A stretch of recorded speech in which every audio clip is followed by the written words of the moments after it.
No ar, Minuto da Unicidade, com o pastor Tony de Souza.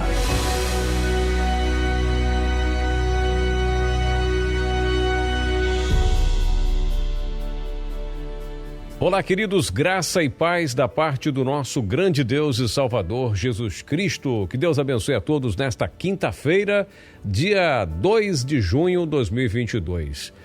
E ao anjo da igreja que está em Esmirna, escreve: isto diz o primeiro e o último, que foi morto e reviveu. Essa palavra está escrita em Apocalipse capítulo 2, verso 8.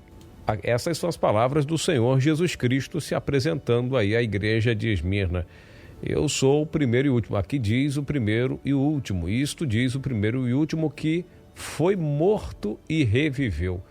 Veja que é muito bom refletir sobre a unicidade de Deus, e muitos, por não entenderem bem essa questão de filho, de pai, por não entender as questões das filiações do Senhor, e também não entender essa questão muito bem, não compreender muito bem essa questão dos títulos, né? Confundem títulos com pessoas, ou são títulos ou são pessoas distintas. Então, unicista não pode ficar ali, porque o pai não pode morrer, porque o pai não morre, quem morre é o filho. Onde está escrito isso na Bíblia? Onde está escrito que o pai não pode morrer e quem morre é o filho. Então veja, aqui o primeiro e o último, não resta a menor dúvida de quem é o primeiro e o último. Quer ver só? Preste bem atenção, a gente conhece muito bem a passagem, mas não custa ler. Está lá em Isaías 44:6. Assim diz o Senhor, Rei de Israel e seu Redentor, o Senhor dos Exércitos. O que diz o Senhor dos Exércitos? Eu sou o primeiro e o último, e fora de mim não há Deus. Então não há Deus. Lá o Yahvé, Jeová, está falando em Isaías: fora de mim não há Deus, eu sou o primeiro e o último. E aqui o primeiro e o último diz: eu fui morto, eu morri e revivi. Eu não sei aonde que há tanta dificuldade para entender uma coisa tão simples como essa. Não, ele não pode ser Deus porque Deus não morre. Quer dizer que então nós unicistas vamos pegar para nós, tomar para si o argumento trinitariano? Essa é que é a grande realidade. A gente vai tomar para nós aqui a teologia unicista, ela nos seus escritos, livros, matérias da própria teologia sistemática unicista, que ela não difere muita coisa da trinitariana, né, porque vai falar da dupla natureza também. Então, aliás, a dupla natureza entra aqui. Porque, por não entender a linguagem que Cristo usava na cruz, a cruz ela tem muita coisa para nos dizer, mas principalmente no que tange ao diálogo de Jesus, às vezes que ele clamava, o brado dele: Pai, nas tuas mãos entrego o meu espírito. Opa, então o filho é uma pessoa, o pai é outra. Então o unicista não pode ter esse argumento. O unicista não pode falar dessa forma. O unicista que se preza não pode agir assim. Ou Jesus é Deus ou não é, em sua totalidade. Ele não deixou de ser, porque estava na cruz. Isso é fato. O que é mais interessante, e chega a ser um absurdo, é que o unicista tira a divindade de Cristo da cruz. Na cruz, para muitos unicistas, Jesus deixa de ser Deus na sua totalidade. Ali só pode estar o Filho. Errado. E quem contradiz é o próprio ladrão que contradiz. Você não teme a Deus estando na mesma condição? O ladrão adverte o outro dessa forma. É só você ler os evangelhos. Você não teme a Deus. Então, para o ladrão, quem estava ali do lado dele era o próprio Deus. E aí, Tony, como é que tu me explica isso? Mas por que ele orou? Então, a quem ele falava? Quer dizer, o unicista vai fazer as perguntas que os trinitarianos fazem para nós? Ou devemos estudar um pouco mais? Mergulhar um pouco mais? Porque o próprio Deus estava na cruz. Isso é fato. A própria banda Voz da Verdade canta isso. O próprio grupo Voz da Verdade não canta isso? O hino A Imagem de Deus, que Deus estava no caminho do Gólgota. O próprio Deus entregar sua vida na cruz do Calvário. Onde está o escândalo em dizer que ele foi morto e reviveu, quando o próprio diz: eu fui o primeiro e o último que foi morto e reviveu? Aonde está o escândalo? É porque não, Deus não. Então, se Deus é santo, porque não pode estar na cruz, porque ali ele se tornou maldito por nós, essa que é a essência da cruz.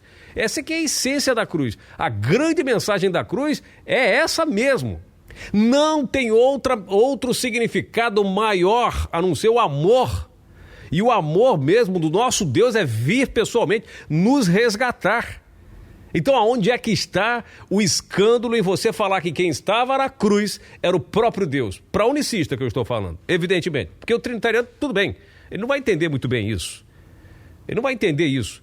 Mas o fato é que eu não posso ser criticado por dizer, olha, quem estava ali na cruz do Calvário era o próprio Deus. Aonde é que eu vou ser criticado por falar uma coisa que a própria Bíblia, o próprio fala? Eu estive morto. Assim, leia Apocalipse 2:8. E ao anjo da igreja em Esmirna escreve, isto diz o primeiro e o último que foi morto e reviveu. É interessante, de se pegar os livros teológicos e virarem de cabeça para baixo os livros, as apostilas teológicas, mas vai pegar conceitos trinitarianos e vamos adaptá-los, vamos beber na fonte trinitariana e aí fazer os nossos manuais unicistas teológicos. Aí você vai ficar com a dupla natureza. Aí você vai dizer que jamais Deus morreu, porque jamais Deus morreu, porque não pode. Deus não pode morrer. Agora, o que é morrer? O que significa morrer para você? O que você entende do processo pós-morte? O que você acha que acontece? O que é morrer para você? Isso, você responder e encontrar essa pergunta já vai te ajudar bastante a entender, a compreender essas questões. Estou falando do ponto de vista da unicidade de Deus, que é o que nós cremos e pregamos. Então veja bem como que a coisa não é simples assim. É por isso que nós estamos aqui sempre refletindo. Então Deus morreu na cruz. Morreu. Agora, eu não estou dizendo que o Espírito de Deus morreu. Aí você, Deus não é Espírito, João 4:24, o Espírito não morre. Até que me prove o contrário, Espírito não morre.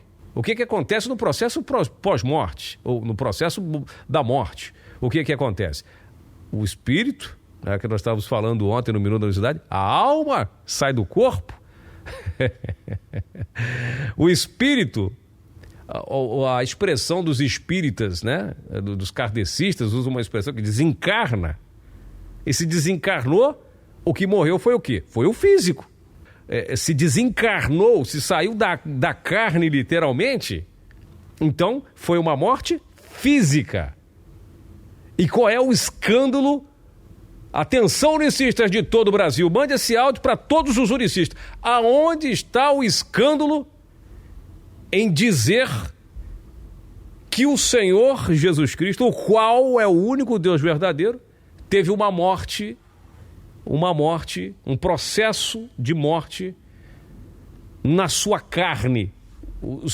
Morreu como morre qualquer um de nós.